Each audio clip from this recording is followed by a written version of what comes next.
বিশ্ব শান্তির অগ্রদূত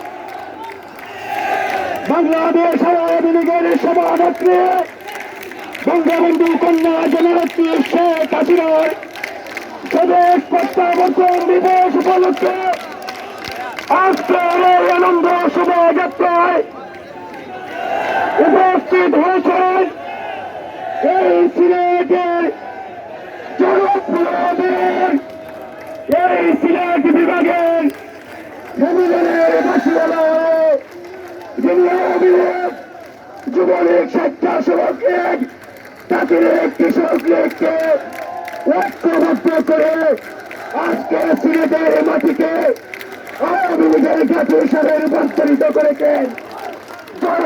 নুরুজ্জামান চৌধুরী উপস্থিত হয়েছেন। আমি পরিষ্কার ভাষায় বলে দিতে চাই, এই সিলেটের রাজপথে নুরুজ্জামান চৌধুরীর নেতৃত্বে আগামী দিনে আওয়ামী লীগের পক্ষে থেকে যারা আওয়ামী লীগের হয়েও যারা আওয়ামী লীগের বিরুদ্ধে ষড়যন্ত্র করেন, আমরা আগামী দিনে নুরুজ্জামান চৌধুরীর নেতৃত্বে রাজপথে মোকাবেলা করব। সেই এসব প্রত্যাশা ব্যক্ত করে এখন বক্তব্য রাখার জন্য অনুরোধ জানাচ্ছি। আমাদের অভিভাবক